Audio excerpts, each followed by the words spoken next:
सिया राम मैं सब जग जानी, करहूँ प्रणाम जोर जुग पानी। मैं इस सभा में उपस्थित सभी दिव्यजनों को अब प्रणाम करता हूँ। आज की इस सभा में मुख्य अतिथि के रूप में आमंत्रित श्री आलोक कुमार जी, विश्व हिंदू परिषद के अंतर्राष्ट्रीय कार्यकारी अध्यक्ष, श्री हंस जी, पद्मश्री एवं अध्यात्म क्षेत्र से जुड़े हुए महापुरुष, महानुभाव, सन्यासी स्वरूप, CEI के श्री भाई जी, अमित कुमार जी, श्री सुनील कुमार जी तथा अन्य उपस्थित दिव्यजनों। जो CEI का अभी दिखाया, परिचय दिया, परिचय तो पहले भी हमें मिल चुका है क्योंकि ये दूसरी सभा हमारी आयोजित हो रही है। उसमें सबसे बड़ा जो हिंदुत्व का अभियान जोड़ा गया है, आज के संदर्भों में अत्यंत महत्वपूर्ण है। आप सभी आजकल तो हमारा जो संचार मीडिया है, अखबार तो पीछे हो गए हैं, अब उससे जुड़े हुए हैं। जिस प्रकार के आक्रमण हिंदुत्व पर विदेशी षड्यंत्रों के द्वारा किए जा रहे हैं, उसमें हिंदुत्व अभियान को जागृत करने के लिए श्री राम जन्मभूमि निर्माण का जो कार्य है वो सबसे महत्वपूर्ण है। श्री राम इस भारत के ही नहीं, आज के संदर्भों में विश्व को भी मार्गदर्शक बनने की एक महान विभूति, महान हमारे आराध्य हैं। क्योंकि आप देख रहे हैं पूरा का पूरा जो संसार है, अपने अहंकार के कारण जिस संपत्ति को, अर्थ को हमारे ऋषि मुनियों ने ये कहा कि भाई साध करके इसे लीजिए, धर्म के बाद अर्थ का स्थान रखा कि अर्थ को आप धर्म के साथ पैदा कीजिए, उसका अर्जन कीजिए। लेकिन पूरी की पूरी विश्व की स्थिति, भारत की स्थिति भी है उसमें, सारी की सारी अर्थ के वितंडावाद में लगी हुई है। और सत्ता किस प्रकार से नेताओं के भाषण सुन करके आश्चर्य होता है कि ये बोल क्या रहे हैं। इस भारत में क्या सारा का सारा भारत ऐसा अज्ञानी लोगों का देश है जो उनकी बातों को समझेगा नहीं। हमारे अभी बात कही गई थी मुलायम सिंह की, अखिलेश जी 2 दिन पहले श्री राम मंदिर का विरोध कर रहे थे, तो उनकी छोटी बहू ने, भाई की बहू ने 11 लाख रुपए दे दिए श्री राम मंदिर को। कल फिर गए कि हमारा पूरा परिवार देगा। अरे भाई, जिस पर आपने जो कहा डटे रहिए ना, उस पर तुम्हें वोट चाहिए, तो वोट की सत्ता के कारण आप देश का सर्वनाश करने पर तुले हुए हैं। इसे हम सब लोगों को समझना पड़ेगा, क्योंकि राम हमारे परिवार के भी आदर्श हैं, समाज के भी आदर्श हैं, राष्ट्र के भी आदर्श हैं और विश्व के भी आदर्श हैं। उनके 4 कारण हैं, उनका हमें अनुपालन करना पड़ेगा। पहली बात तो यह है कि वो देशभक्त थे, राष्ट्रभक्त थे। जननी जन्मभूमस्य स्वर्गादपि गरीयसी। यदि वो चाहते थे और लंका पर अपना राज्य स्थापित कर सकते थे, लेकिन लंका को भी विभीषण को दिया और अयोध्या लौट करके आए। दूसरी बात ये है कि वो आतताइयों को, आज के आतंकियों को भी दंड देना जानते थे। खरदूषण, विराट, यहाँ तक कि महिला होते हुए अहिल्या को भी ताड़ दिया, नहीं क्षमा कीजिए, उसको ताड़कावत को भी ताड़ दिया, ताड़कावत को ताड़ दिया, ताड़कावत का भी उन्होंने वध किया, क्योंकि वो आतताई थी, राष्ट्र का नुकसान, समाज का नुकसान करने में लगी हुई थी। इसके बाद अभी समता की बात कही गई है। हिंदुत्व तभी आएगा जब देश के हर घर में राम पहुंच जाएंगे। हमारे साथ बड़ा छल हुआ। हम इतिहास को उठाते हैं, वेदों को उठाते हैं, धर्मशास्त्रों को उठाते हैं, हमें कहीं जाति का शब्द नहीं मिलता। वर्ण व्यवस्था में मिलती है, लेकिन वर्ण व्यवस्था जो थी उसमें बहुत शिथिलता थी। कोई भी आदमी परिवर्तन कर सकता था अपना। हमारे यहाँ ऐसे ऐसे ऋषि हुए हैं, ऐतरेय ऋषि हुए हैं, जिन्होंने संतति प्रजनन के ऊपर कार्य किया। उन्होंने भाष्य लिखे और वो पूजे जाते हैं। जनश्रुति नाम के हमारे राजा हुए, तो एक गाड़ीवान से, हमारे यहाँ गाड़ीवानों को शूद्र बना दिया। उनसे जाकर के धर्म की शिक्षा ली, धर्म व्यास से शिक्षा ली। तो जो अध्यात्म के गुरु थे वो हमारे यहाँ पूज्य थे, लेकिन 10वीं शताब्दी के बाद हम देखते हैं इस पर बहुत काम, वो माननीय आलोक जी जानते होंगे, श्री वो सोनकर शास्त्री जी, उन्होंने बहुत बड़ा काम किया है।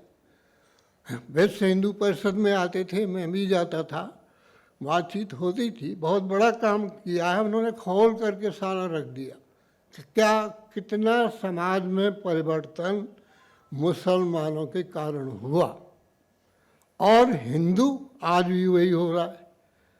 मुझे तो उद्धव ठाकरे को सुन सुन करके बड़ा आश्चर्य होता है।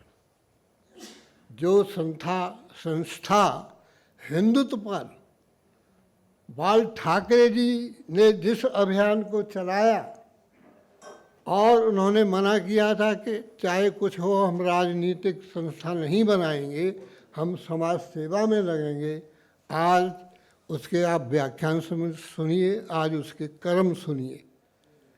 क्यों हो रहा है ये सारा का सारा? कि उस समय भी ये समझ लिया गया था, जब मुगल थे उन्होंने अच्छी तरह से देख लिया था कि हिंदू कितने कमज़ोर हैं। वो अपनी सत्ता के लिए, अपनी आकांक्षाओं के लिए, कामनाओं के लिए एक दूसरे से लड़ रहे हैं। और जिस समय मुगल पीरियड था और शहाबुद्दीन गौरी ने आक्रमण किया, तो उस समय एक जो है देश के अंदर कहावत प्रचलित थी, जाहि की बिटिया सुंदर देखी ताय पे जाए धरी तलवार। केवल इस भाव को लेकर के पूरे के पूरे समाज को, सारे के सारे एक दूसरे से, जब इतिहास पढ़ना बहुत ज़रूरी है। जो भारत के लोग हैं वो अपने प्राचीन इतिहास को नहीं पढ़ रहे। इतिहास को हर व्यक्ति को, चाहे वो किसी भी डिसिप्लिन का, किसी भी विषय का विशेषज्ञ है, उसे भारत का कम से कम मध्यकाल का इतिहास पढ़ना चाहिए। मुझे बोलने के लिए राम की शक्ति पूजा पर 4-5 दिन पहले भोपाल में कार्यक्रम था, उसमें बोलने के लिए मैं दिल्ली से बोला। कहा गया कि राम की शक्ति पूजा पर बोलिए। तो मैंने कहा मैं क्या बोलूं? जिस अकबर को आप महान कहते हैं, क्या उसके बारे में पढ़ा है आपने? उसके हरम में 10,000 औरतें थीं, महिलाएं थीं, और यह 10,000 नहीं, 5,000, क्षमा करना गलत कह गया, जहांगीर के उसमें थी 10,000। और ये हमारे इतिहासकारों ने लिखा, सत्यकेतु विद्यालंकार ने रिसर्च करके इसे प्रमाणित किया। और हमारे यहाँ भी राजा विलासिता में डूबे हुए, देश को भूल गए, चाकरी कर रहे हैं। अब समय लौटा है, देश का स्वाभिमान जागृत हुआ है। श्री राम मंदिर के माध्यम से हमें घर घर में, हमने ये अभियान चलाया, लोगों के साथ साथ गए, और हमारा विरोध करने वाले बहुत ने, अरे पता नहीं ये पैसा कहाँ जाएगा। पढ़े लिखे लोग, मैंने आप लोगों को हो क्या गया है, आपके पास आप फ़ोन नंबर लिखिए, जहाँ पैसा जा रहा है वहाँ पर आपके फ़ोन से सूचना आ जाती है। जब आप हमारे को पहचानते हैं, कहाँ पहचानते हैं, जब आप हमारे को पहचानते हैं तो आपको ये अविश्वास कैसे पैदा हो रहा है। आप जो छद्मवेशी, कोई अपने को राम भक्त कह रहा है, वो उसमें भोपाल में कहा कांग्रेसियों ने जो है लाइन लगा दी, उनको पीट पीट के भगा दिया, हमारे पास पैसा वैसा नहीं है। और हमारे यहाँ के लोग गए तो उनको पैसा दिया कि असली लोग तो ये हैं, ये तो वोट की वजह से हमारे को यहाँ पर अपना वो सेवक बनाने के लिए आए हैं।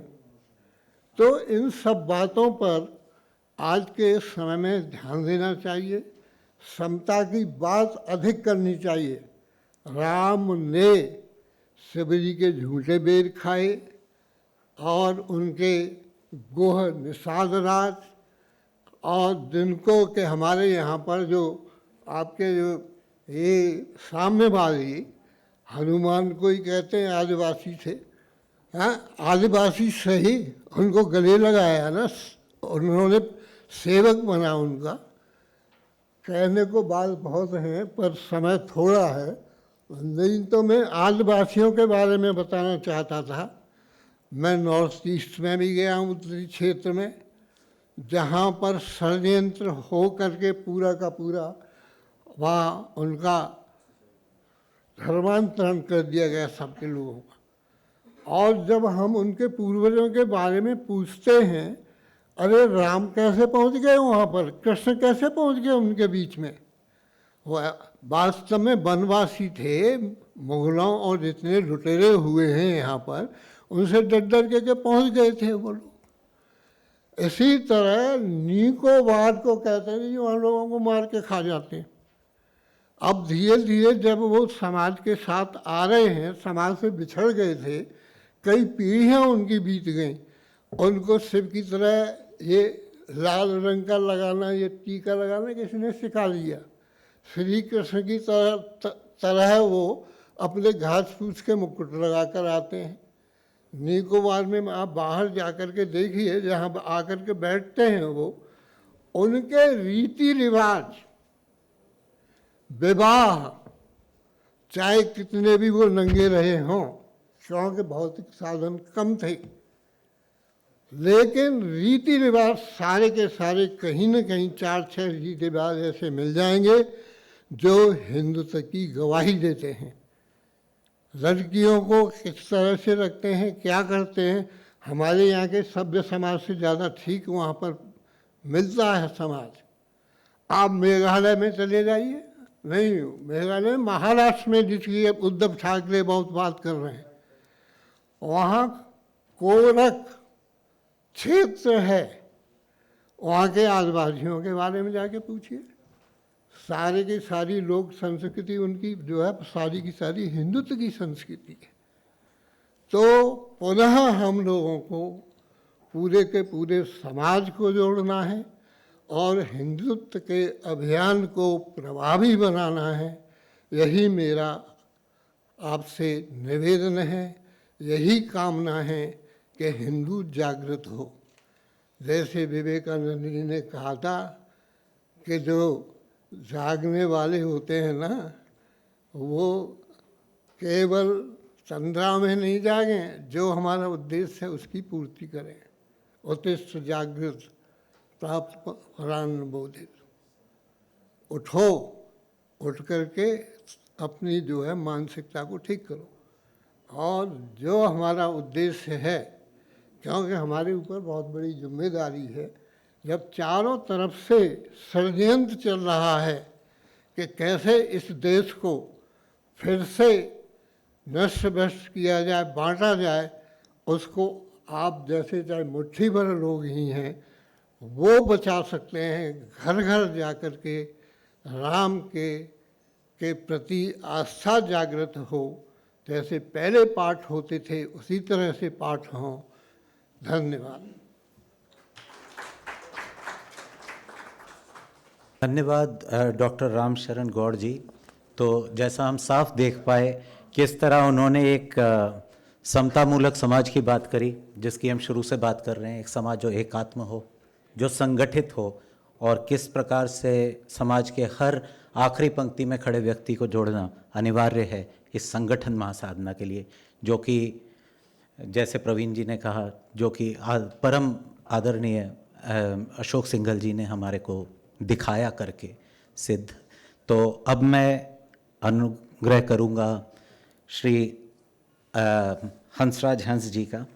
तो पद्मश्री हंसराज हंस जी मान्य सांसद हैं दिल्ली से। बापूलाल बादशाह नकोदर पंजाब में एक सूफी पीठ है, एक मठ है, जिसके वे गद्दी नशीद हैं। उन्होंने अपने गुरु की आज्ञा अनुसार इस मंच की चकाचौंध को छोड़कर आध्यात्म का रास्ता पकड़ा, आध्यात्म का रास्ता साधा। इसके लिए इनको बहुत बहुत साधुवाद। और इनके गायन और इनके अनुभव के बारे में हम सबको बहुत बहुत भली भांति पता है। तो स्वागत है आपका आदरणीय हंसराज हंस जी। जय श्री राम। जय श्री राम। जय श्री राम। परम आदरणीय मेरे लिए पूज्य माननीय आलोक कुमार जी, आदरणीय राम शरण गौर जी, और यहाँ उपस्थित सभी राम भक्त, जिनमें ना कोई बड़ा है ना छोटा है, सबको जय श्री राम।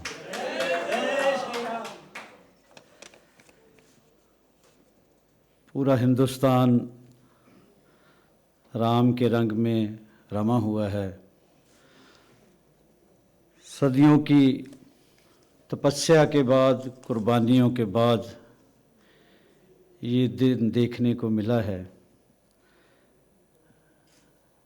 रामलला जो कभी कहाँ रहते थे, कभी कहाँ रहते थे, कभी कहाँ, उनको घर, जिसे हम अयोध्या मंदिर कहते हैं, ये दिलाने में जिन जिन महापुरुषों ने एफर्ट्स की, योगदान पाया, कुर्बानियाँ की, उनको नमन करता हूँ और आप सबको बहुत बहुत मुबारकबाद।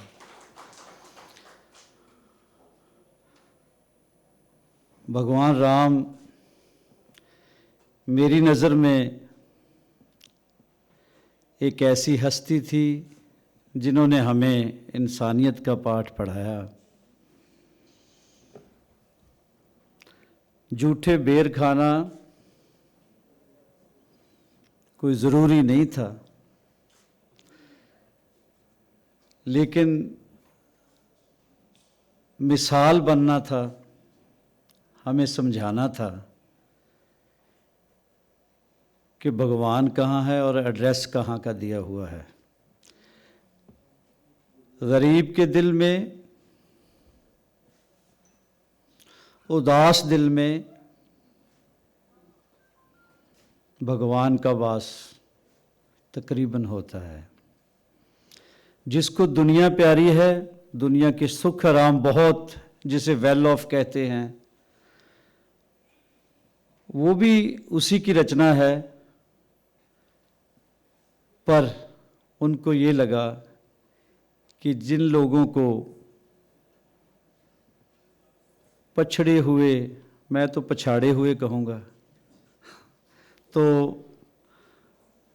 उनको सीने से लगाना चाहिए। उसी सोच को लेके समरसता वाले प्रोग्रामों में मैं जब भी जाता हूँ बहुत खुशी होती है। बहुत काम हो रहा है और उससे भी ज़्यादा करने की हमें ज़रूरत है, क्योंकि जब भी दुनिया का हाल मैं देखता हूँ तो मुझे एक शेर याद आता है। कहीं आपने देखा होगा, मेला लगा होता लोगों का, कभी कोई वजह होती, कभी कोई वजह होती है, कभी किसी जगह डेड बॉडी भी होती है, वहाँ भी लोग थोड़ा बहुत रुकते हैं, देखते हैं, अपना अपना आइडिया लगाते हैं। गहराई तक जाने का, जब उस दर्द को शिद्दत से महसूस करने का किसी के पास वक्त नहीं होता। तो जब भी मैं देखता हूँ दुनिया की हालत, मैं क्या, जिसने ये सोचा है वो देखते होंगे, तो उन्होंने ये लिखा है कि चेहरा बता रहा था, चेहरा बता रहा था कि मरा है भूख से, चेहरा बता रहा था कि मरा है भूख से, सब लोग कह रहे थे कुछ खा के मर गया। देखो कितनी बड़ी ट्रेजेडी है।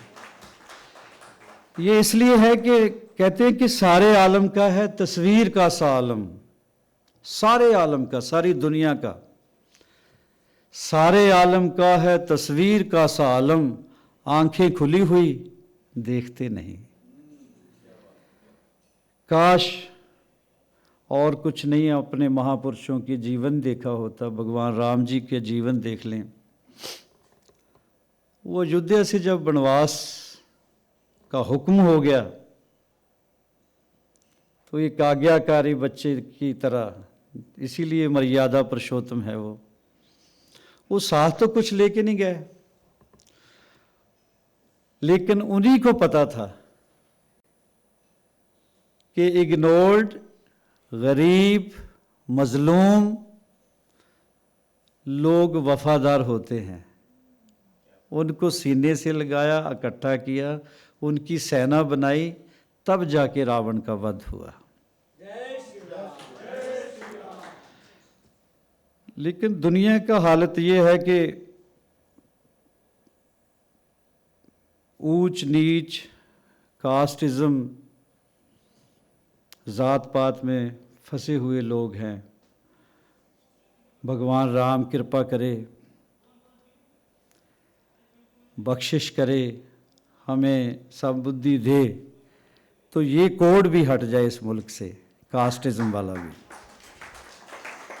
जिस दिन वो हो गया फिर रामराज होगा।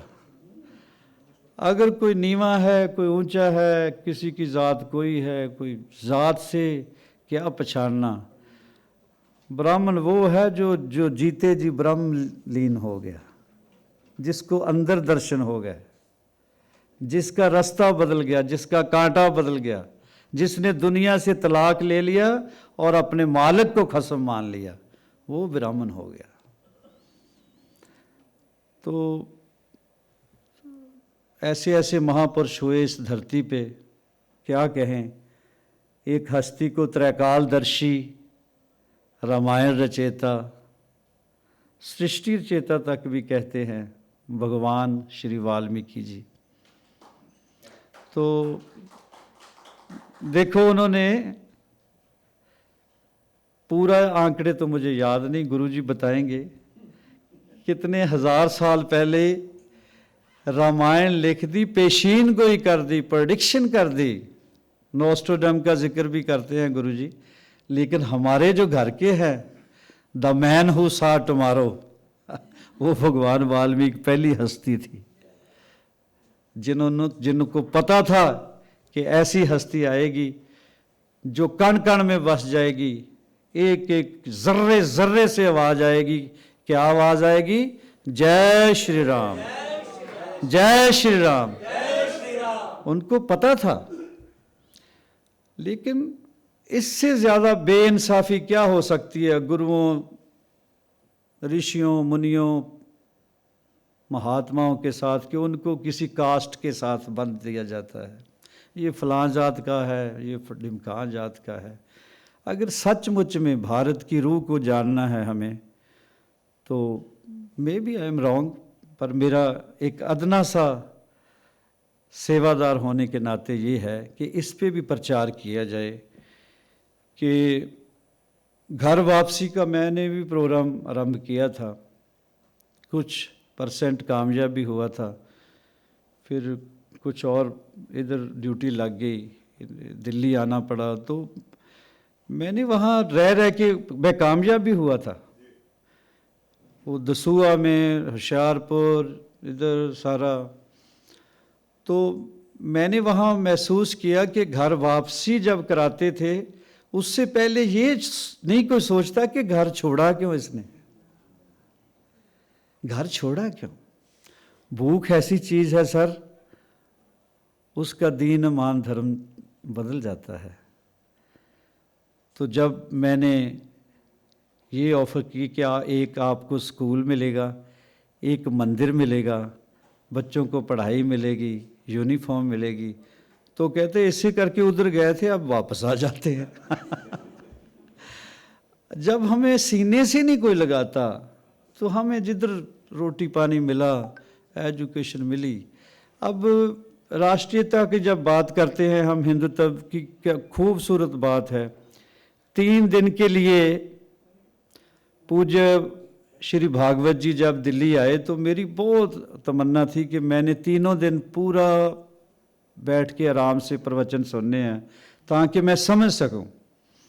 तो उन्होंने कमाल की वजाहत की, कमाल का उन्होंने 3 दिन बताया कि हिंदुत्व है क्या। तो उसमें एक ही पॉइंट और नोट कर लिया जाए कि 1 नेशन 1 एजुकेशन है। मतलब गरीब बस्तियों में थोड़ा बहुत खाना दे आए, झोपड़ी में जाके खाना बांट आए, उन पे एहसान कर आए, इससे मन खुश हो जाएगा, अखबारों में फोटो आ जाएगी। राम नहीं खुश होगा, बिल्कुल नहीं होगा। वो उस दिन होगा जिस दिन वो सेल्फ डिपेंड हो जाएंगे। तो गरीब बस्तियों में मैं भी कहता हूँ जाके, हर प्रचारक कहता है जब भी ड्यूटी लगती है, ओ यार बच्चे पढ़ाया करो, लेकिन हम ये नहीं सोचते कि वो बंदे 2 वक्त का खाना नहीं उन्हें मिलता, कोई गटर में मर जाता है, उसको पता नहीं कुछ मिलता है या नहीं मिलता, जो भी मिलता है उससे बहुत कुछ ज़्यादा मिलना चाहिए। अव्वल तो अब टेक्नोलॉजी का ज़माना है, ये काम करना ही नहीं चाहिए इंसानों को, कोई और मशीनें करें, वट एवर, आप ज़्यादा एजुकेटेड है। मैंने बस एंड पे इतना ही करना है कि मेरे गुरुजी ने एक प्रे सिखाई थी, वो मैं अक्सर पढ़ता हूँ, वो मैं थोड़ी आपको सुनाता हूँ, आपके साथ शेयर करता हूँ। मैं स्टेज पे जाऊँ जब पहली बार पार्लियामेंट में बोलूँ, ये प्रे मैं बोलता हूँ। वो क्या है? जिंदगी दी है अंदर बैठे राम को, अयोध्या वाले भगवान राम को।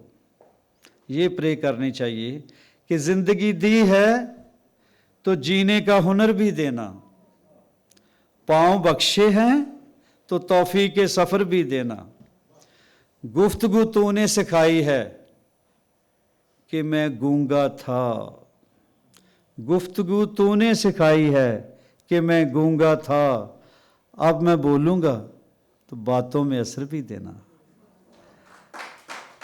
मेरे उलझे हुए ख्वाबों को तराजू दे दे, मेरे उलझे हुए ख्वाबों को तराजू दे दे, बैलेंस कर दे मुझे मेरे भगवान। मेरे उलझे हुए ख्वाबों को तराजू दे दे,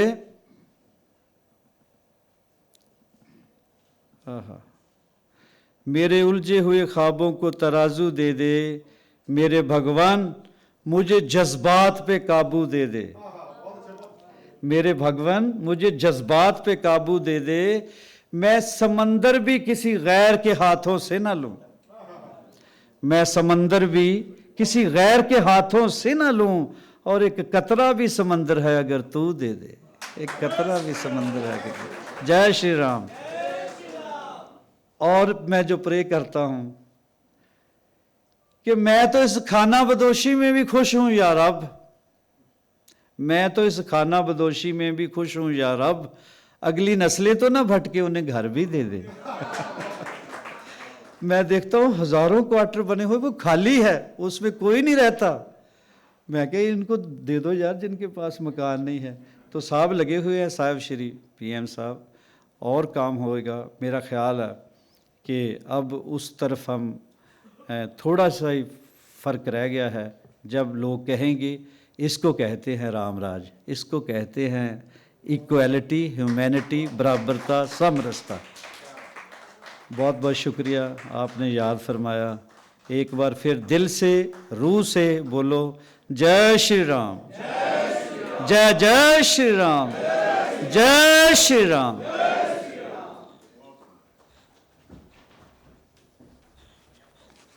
एक कलाकार क्या होता है और कला की नुमाइश कैसी होती है, वो दिखाने के लिए हमें भगवान श्री राम का वाल्मीकि तत्व से अवगत कराने के लिए आपका बहुत बहुत धन्यवाद।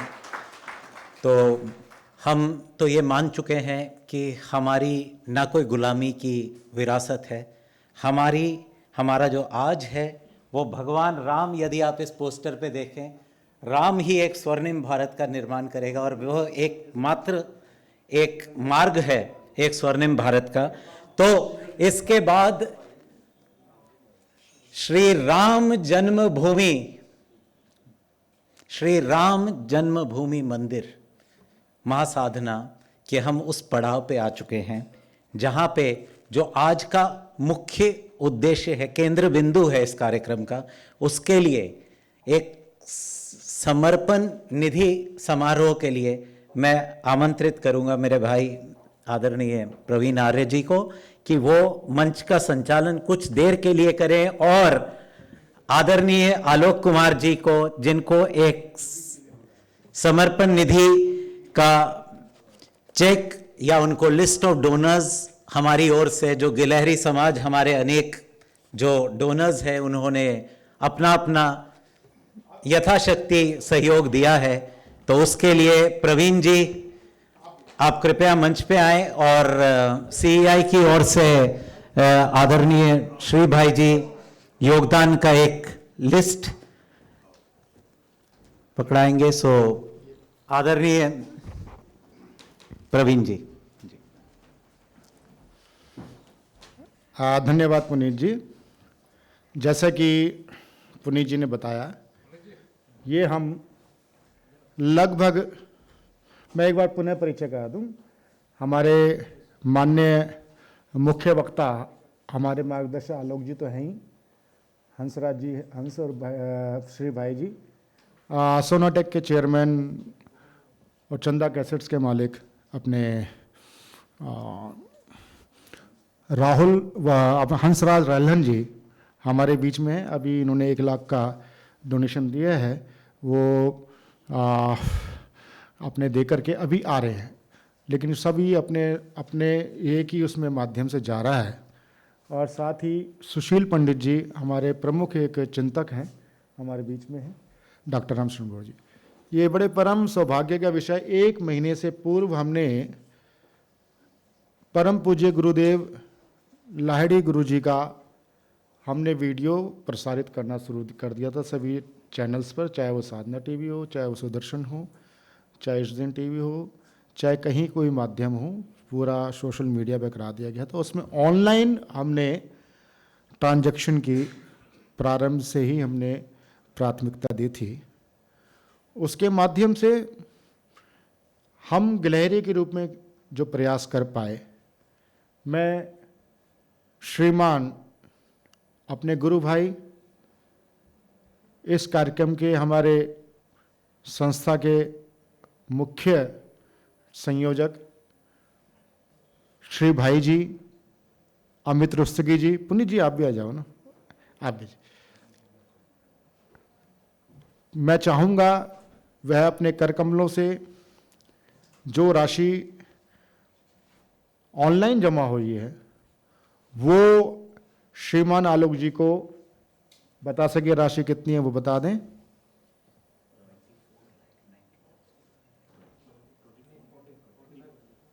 ये परसों जो आलोक जी के पास जा रहे हैं सज्जन, उनकी में लगे हुई है।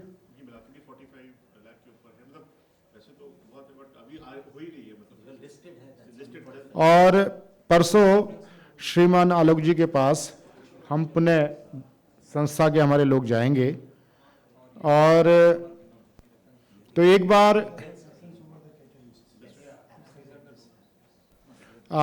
बार ये जो अपनी संस्था की ओर से कुल मिला के हिंदुत्व अभियान और साहित्य परिषद की ओर से जो ये राशि प्रदान करी जा रही है, आपके माध्यम से आप सभी गिलहरियों को, राम जी की गिलहरियों को मैं साधुवाद देता हूं। और इस अवसर पर सभी का मैं साधुवाद करता हूं। एक ग्रुप फोटो यदि करना चाहें तो कर सकते हैं। अच्छा ऐसा जी कि गिलहरी विनम्रता का भाव देती है और वानर परिणाम का भाव देते हैं, क्योंकि वानर वो कर सकता है जो गिलहरी का एक अलग भूमिका है। वानर तो हम तो जब हमें आदेश होगा तो हम अपनी वानर शक्ति भी दिखा देंगे। तो अब मैं ठीक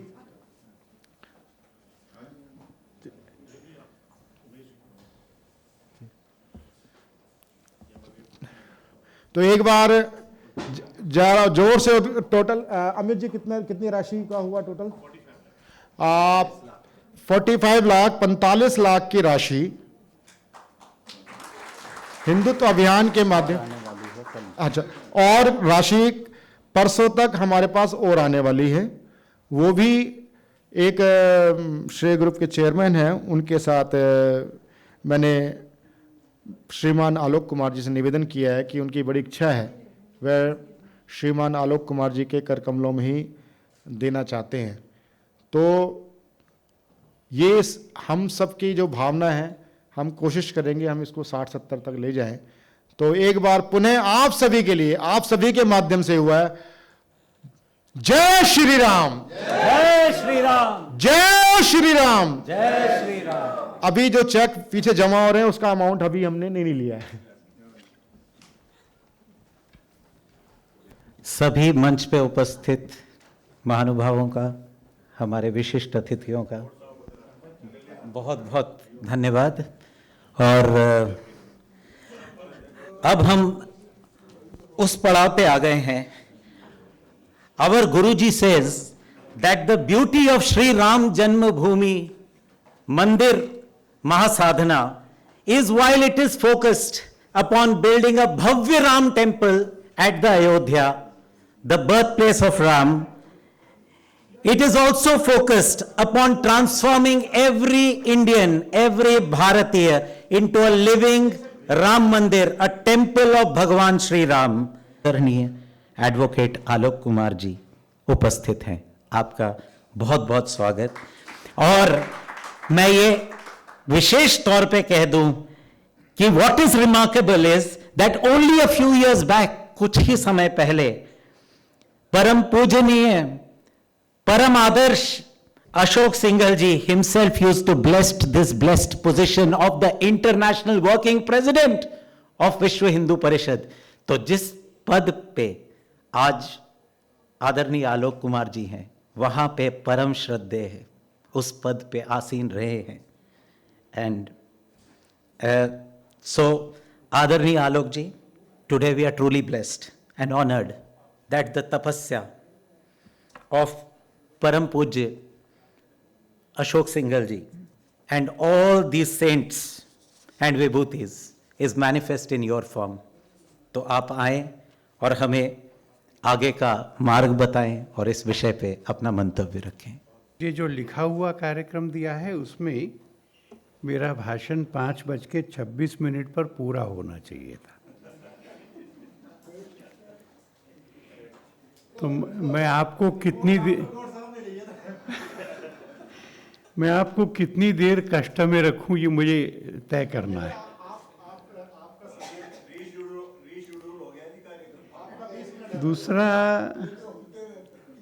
दूसरा जब पुरखे बहुत गौरवशाली होते हैं तो उसके बाद में आने वालों की जिम्मेवारी बड़ी होती है। और आध्यात्मिक लोग उन बाद में आने वालों को उन जिम्मेवारियों का स्मरण कराते रहते हैं। तो आज जब कहा गया, अशोक जी का नाम लिया गया, पूजनीय गुरु जी का नाम लिया गया,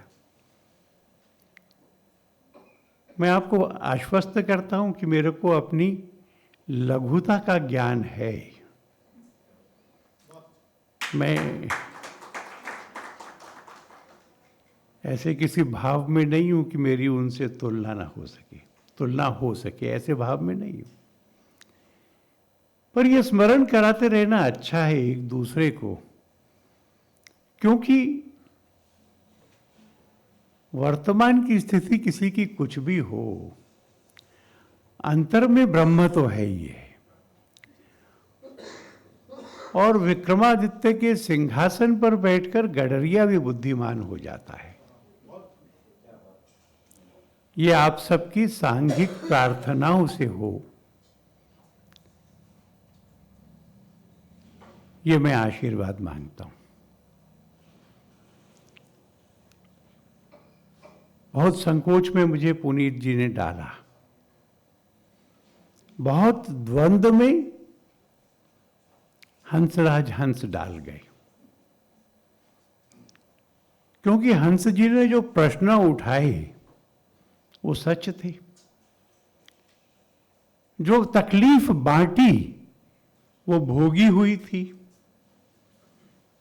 और कितने भी भाषण, उसमें से किसी भी प्रश्न का उत्तर नहीं दे सकते, आचरण से देना पड़ेगा ना। और जब हम उस आचरण से देंगे तो बार बार जिसकी चर्चा कर रहे हैं, राम महातत्व, वो राम महातत्व क्या है, इसका अपने अंतर में अनुसंधान करने की जरूरत होगी। उस महातत्व से अनुप्राणित होने की और उसको जीने की व्यक्तिगत और सामूहिक साधना करनी होगी।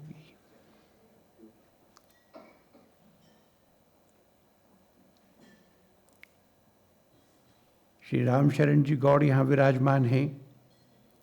हमने श्री भाई जी को सुना, अमित जी को, पुनीत जी को सुना। प्रवीण जी ने इस पूरे कार्यक्रम का आयोजन किया है। सुशील पंडित जी भी उपस्थित हैं। भाइयों और बहनों, मैं थोड़ा पढ़ा लिखा हूं क्योंकि वकील हूं।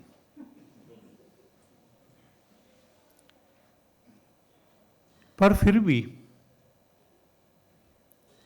6 दिसंबर 1992 को जब वो ढांचा गिर गया, तो मैं अपने साथी पढ़े लिखे लोगों की तरह न लज्जित हुआ न डिफेंसिव हुआ।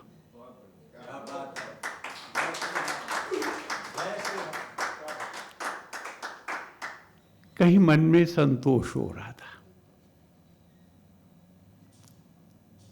औरंगजेब ने जब कृष्ण जन्म स्थान को तोड़ने का आदेश दिया, और वो आदेश लिखित में दिया, तो उस आदेश का ये हिस्सा है कि मंदिर को तोड़ना, इनकी बुतों को निकालना, देव मूर्तियों को निकालना, देव मूर्तियों का चूरा करना, उसको सीढ़ी और फर्श के मसाले में मिलाना और सीढ़ियों में और फर्श में बिछा देना।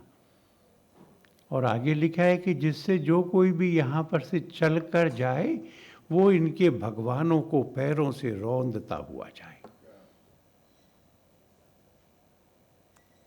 इस अपमान का, इस त्रासदी का अनुभव करना जरूरी था।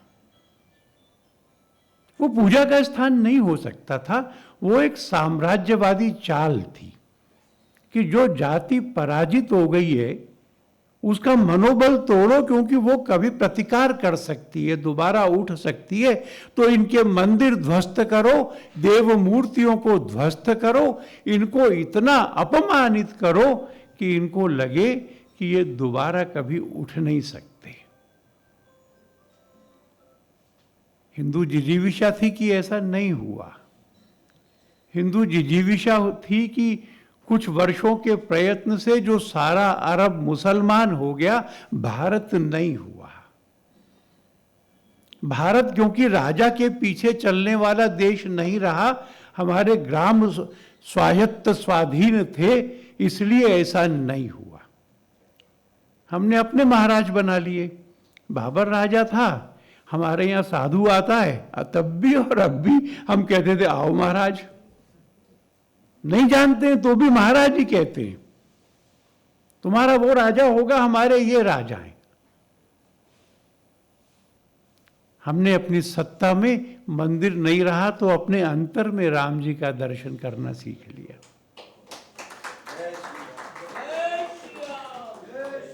और इस जिजीविषा को पाल कर रखा। हम दोबारा बनाएंगे,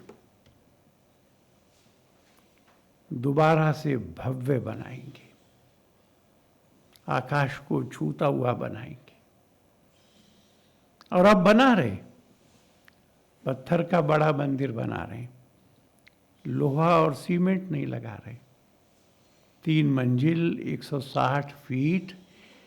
और हमको वास्तुकारों ने आश्वस्त किया है कि 1000 साल से लंबी आयु का मंदिर।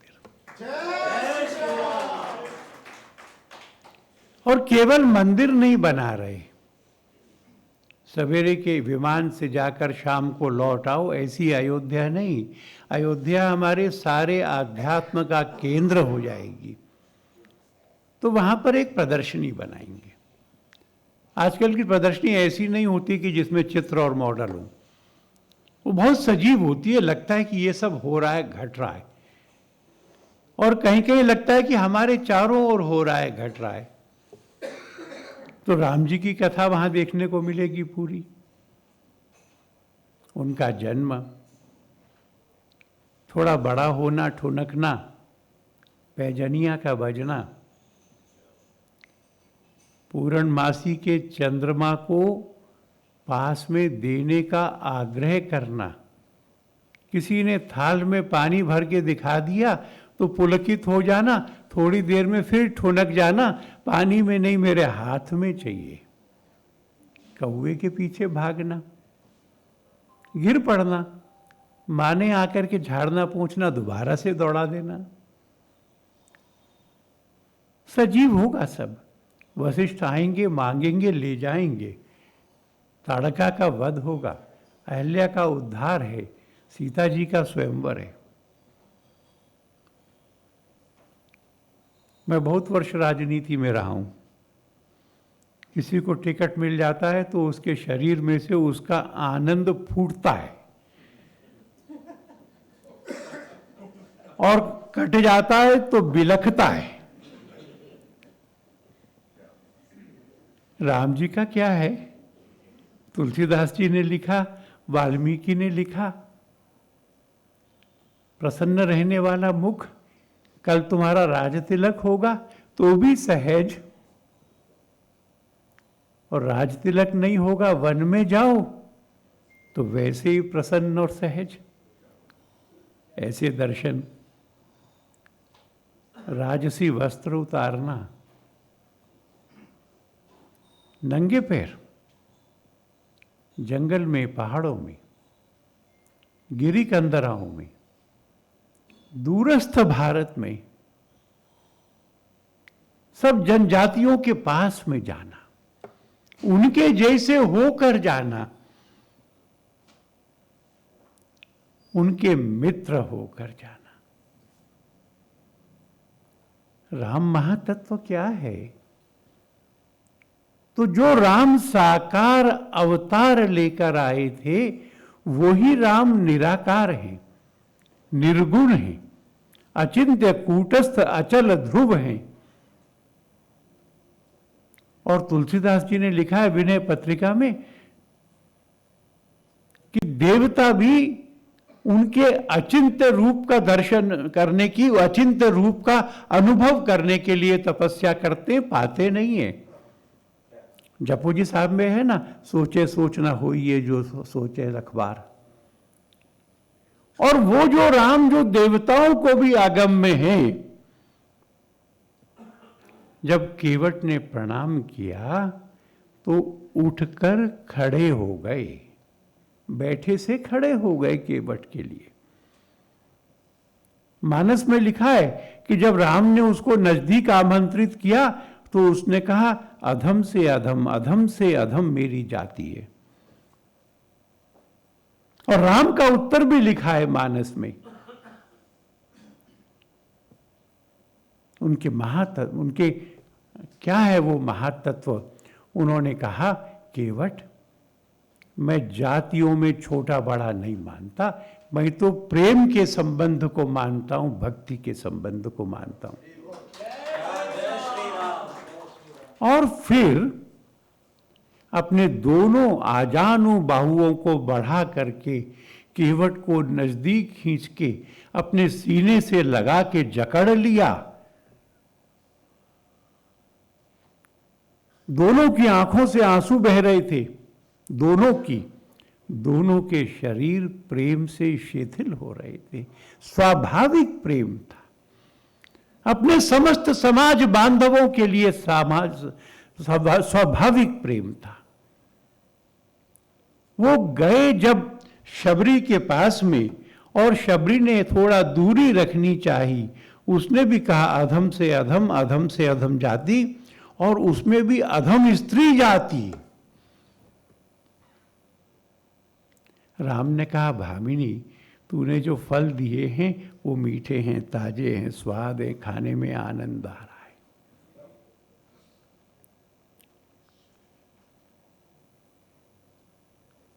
इस राम तत्व का हमारे जीवन में आविष्कार करने वाली अयोध्या हो,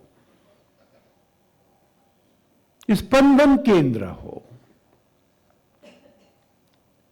हनुमान जी को गले लगाकर कहा, मैं तुमसे लक्ष्मण से दुगुना प्रेम करता हूं।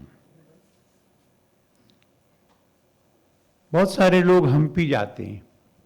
हम्पी हमारे पराजय की कथा है।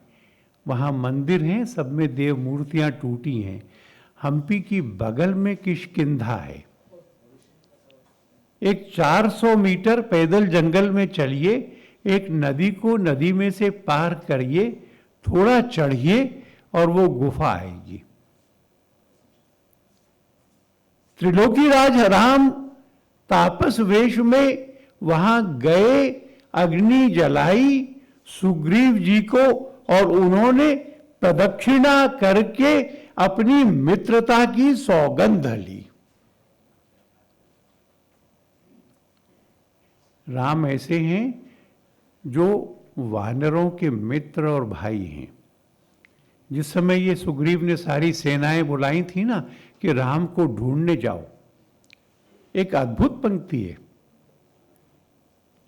सुंदरकांड में, सुंदर में है या किष्किंधा में है, कि राम जी ने उस असंख्य सेना की कुशल क्षेम सबसे पूछी, और ऐसा कोई एक भी वानर नहीं था जिससे स्वयं राम ने कुशल क्षेम ना पूछी हो।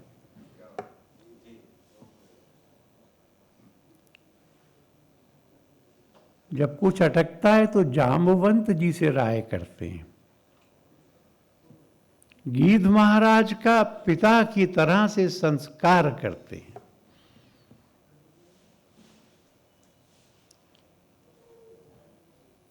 ऐसा समाज बनाना है, समरस बनाना है। राम जी ने उन सबके जीवन का अनुभव करने के लिए, उनसे आत्मीयता जोड़ने के लिए, उनको समाज की मुख्य धारा में लाने के लिए दिल्ली में अयोध्या में सम्मेलन नहीं बुलाया, विज्ञान भवन में दिन भर की कॉन्फ्रेंस नहीं की, टेली कॉन्फ्रेंस भी नहीं की। 14 वर्ष उस समाज के जीवन से, दुख से, सुख से एकाकार हो गए।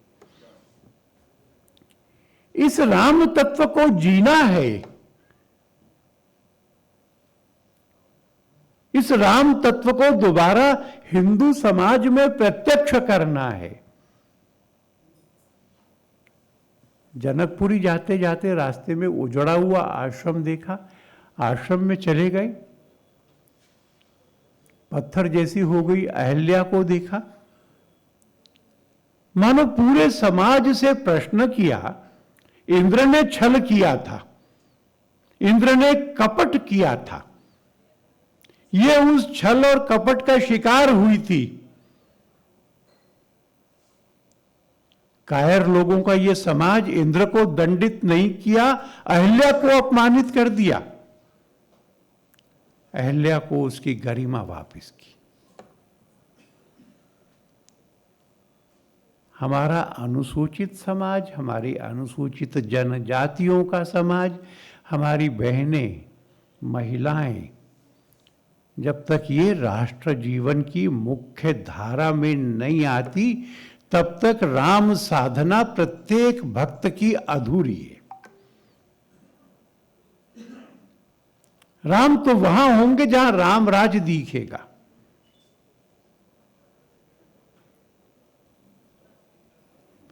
कुछ दिन पहले, 5-6 दिन पहले मैं मंगोलपुरी चला गया था। एक लड़का था रिंकू,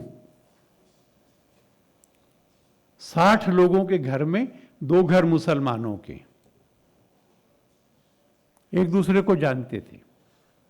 उस मुसलमान के घर में जब कोई बीमार पड़ा था तो इस घर के 2 लोगों ने खून दिया था। पर तू राम की जय बोलता फिरता है हमारी गली में, हमको चिढ़ाता है। तू राम जी के लिए इकट्ठा करता है, रात के 1 बजे इकट्ठा होकर इसकी पीठ में चक्कू मार दिया। उसको अस्पताल ले जा रहे थे तो पीछा करके चक्कू घुमा के हत्या कर दी।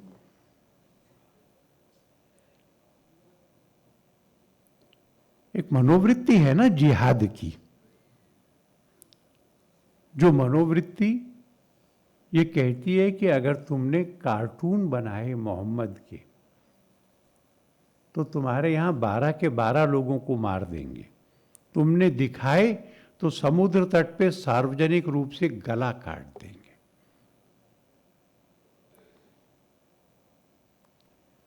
शरभंग ऋषि के आश्रम से राम जी निकले और पूछा ये पहाड़ी कौन सी है। शरभंग ऋषि ने कहा नाथ सब जानते हो फिर भी पूछ रहे हो, पहाड़ी नहीं है ना, ये राक्षस आते हैं, निशाचर आते हैं, हमारे यज्ञों का विध्वंस करते हैं, मार कर खा जाते हैं, हड्डियां वहां फेंकते हैं। ऋषियों की हड्डियों का ढेर देख रहे हो तुम। तो राम ने अपना दाई भुजा उठाकर प्रतिज्ञा करी, निशाचर हीन करऊं मही। अयोध्या के लिए नहीं करी कि मैं अयोध्या को आतंकवाद से मुक्त करूंगा ना, केवल भारत के लिए नहीं करी, मही सारी पृथ्वी को आतंकवाद से और उस राक्षसी संस्कृति से मुक्त करूंगा जो बाकी सबको प्रेम से शांति से रहने का अधिकार नहीं देते।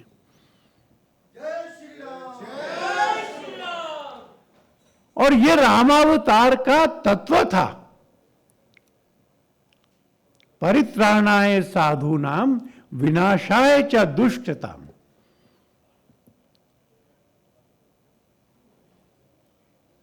ये जो अयोध्या का अभियान है, ये जो राम के महातत्व का अभिसरण है, ये केवल एक मंदिर बनाने के लिए नहीं है। मंदिर तो बहुत अच्छा बनेगा, मैंने आपको म्यूजियम बताया, मैं बीच में से कहीं और चला गया तो पूरा देखेंगे, आखिर में जब उस म्यूजियम में राम जी का राज तिलक हो रहा होगा तो उस समय आपको लगेगा कि देखो अब मुझे पता ही नहीं चला कि मैं राम जी के राज तिलक में शामिल होकर नाच रहा था। एक बड़ा सत्संग भवन बनाएंगे, विश्व के सब बड़े बड़े संत महात्मा वहां पर अपनी तारीख बुक कराएंगे, साल के 365 दिन सत्संग होगा। एक एम्फी थिएटर बनाएंगे, रोज रामलीला होगी, कभी उत्तराखंड की शैली में होगी, कभी भारतनाट्यम की, कभी कथकली की, कभी आसाम के बिहू पे जैसे नाच होता है, कभी इंडोनेशिया। ऐसा दुनिया भर में कैसा होता है ऐसा रामलीला देखने के लिए। वहाँ सीता रसोई है, जैसे राम जी का जन्म हुआ वो भी है, सीता जी की रसोई भी है, उसमें से प्रसाद बनेगा, उसको खाने के लिए बड़ा भवन बनेगा। केवल मंदिर नहीं होगा, हमारा आध्यात्मिक केंद्र होगा। एक दिन आकर के सरयू जी में नहाना, रामलला से मिलना, हनुमानगढ़ी जाके हनुमान बाबा से मिलाना, प्रणाम कराना। एक दिन म्यूजियम में देखना कि क्या क्या हो रहा है, 2 दिन प्रवचन सुनना, 1-2 दिन एम्फी थिएटर में लगाना, 5-6 दिन के लिए अंदर और बाहर राममय हो जाना, 10 दिशाओं को राममय अनुभव करना, राम के तत्व को समझना, उसको जीने का संकल्प करना। चलते चलते रामलला को बोलना, रामलला वरदान दो कि मैं अगले साल भी आऊं, मैं कुंबे को लेकर आऊं, मैं सब साथियों को लेकर आऊं। सब लोग करेंगे, राष्ट्र संत, उनसे भी लोग प्रार्थना करेंगे, आप भी चलिए, आपका प्रवचन सुनेंगे, राम जी के साथ रहेंगे।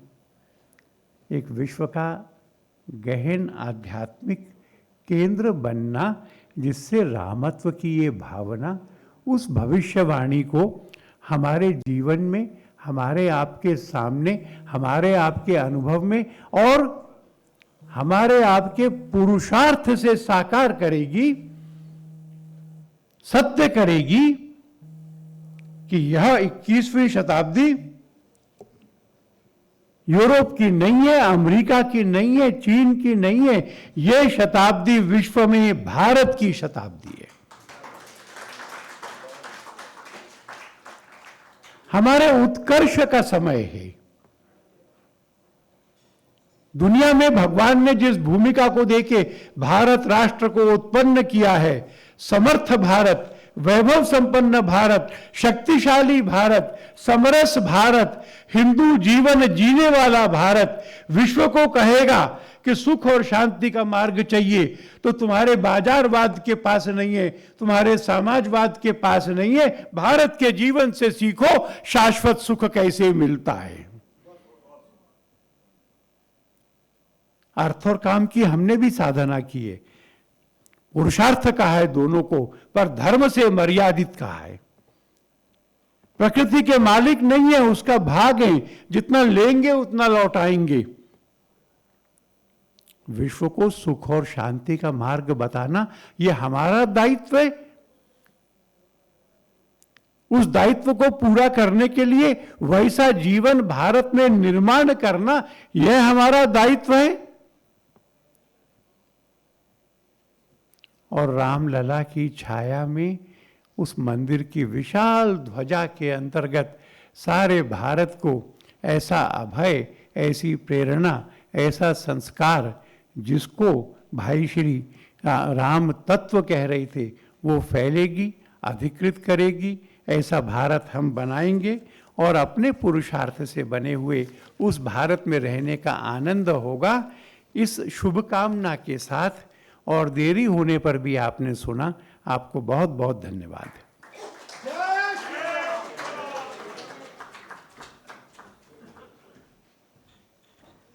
मुझे उद्बोधन के शुरू में कहना चाहिए था कि मैं आदरणीय एडवोकेट आलोक कुमार जी को एक उद्बोधन नहीं बल्कि एक कथा वाचन के लिए आमंत्रित कर रहा हूँ। उनमें छुपा एक बहुत अच्छा कथावाचक है और हम उस दिन अयोध्या में ज़रूर आएंगे जिस दिन आपका वहाँ पे सत्संग हो। तो इसके साथ धन्यवाद जो आपने हमें दर्शन बताया कि कैसे राम जानने और पढ़ने की चीज़ नहीं है, वह अपने जीवन में उतारने की, आत्मसात करने की एक भावना है।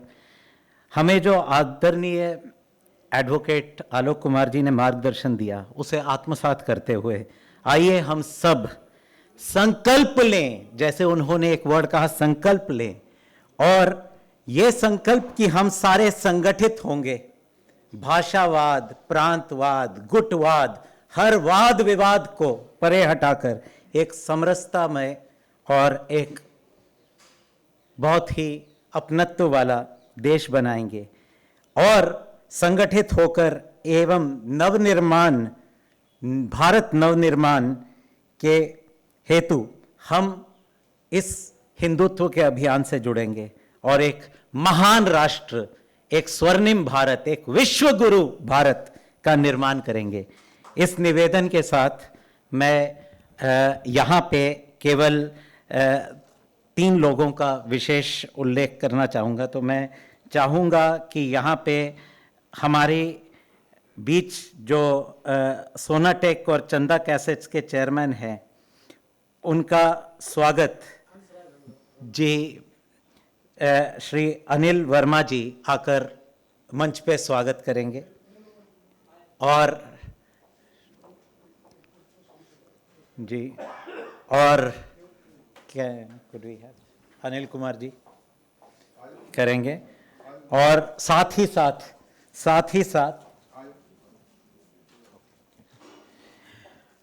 ही साथ मैं अनुरोध करूंगा कि प्रवीण आर्य जी आए और वो मेरे बड़े भाई और बहुत ही प्रबुद्ध विचारक सुशील पंडित जी का मंच पे स्वागत करें। दिल्ली के महामंत्री सुशील भैया,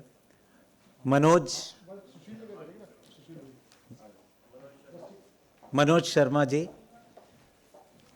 यहाँ पे आकर सुशील पंडित जी का स्वागत करें विधिवत।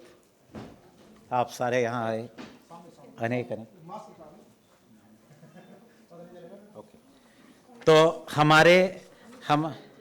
हमारे बीच आखिर में मैं यहाँ पे मंच पे चाहूँगा कि हमारे जो गुरु भाई हैं अमित रस्तोगी जी, वो आकर यहाँ पे श्री दीपक गुप्ता जी का यहाँ पे स्वागत करें मंच पे। झड़ौदा माजरा व्यापार एसोसिएशन के अध्यक्ष हैं, वैश्य समाज बुराड़ी एवं शिव मंदिर ट्रस्ट के। और मंदिर महासाधना क्या होती है, मंदिर क्या होता है हमारी संस्कृति में, हमारे संस्कार में, उसको, उस तपस्या को जीने वाले दीपक गुप्ता जी, आपका कोटि कोटि धन्यवाद। और सभा घर में उपस्थित सारे महानुभाव, सारे राम भक्त, सारे राष्ट्र साधकों को हमारा हृदय से नमन। मैं सिर्फ चाहूँगा 2 शब्द अमित जी कहें आप सबको, और जय श्री राम। ओम नमः शिवाय। जय Shri Ram. Actually time we have over cross the time, तो मैं बहुत ही जल्दी आदरणीय आलोक कुमार जी का, डॉक्टर साहब का, आदरणीय प्रवीण जी का, आदरणीय सुशील पंडित जी का, आदरणीय श्री भाई जी, सबको और जितने भी हमारे समस्त यहाँ पर राम भक्त बैठे हैं, सबको धन्यवाद करता हूँ, सबका साधुवाद करता हूँ। आप लोग आए और राम तत्व साधना हम करेंगे आगे। हिंदुत्व अभियान से सब लोग जुड़ें, परम पूज्य राष्ट्र श्री लहड़ी गुरु जी के तत्व से सब जुड़ें, राम तत्व साधना से अपने आप को समर्थवान बना के, और उस समर्थ का अहंकार ना करते हुए, जब हम समाज के जो पिछड़े हैं, जो दरिद्र नारायण समाज है, उनके उत्थान हेतु हम कार्य करते हैं, तो वही हिंदुत्व है। और हम उनको प्रोटेक्ट भी करते हैं, साथ में उनको रक्षा करते हैं, तो यही हिंदुत्व है। गुरुजी ने हमें यही सिखाया है और आगे आके हमें यही करना है, राम तत्व साधना करनी है। जय श्री राम। जय श्री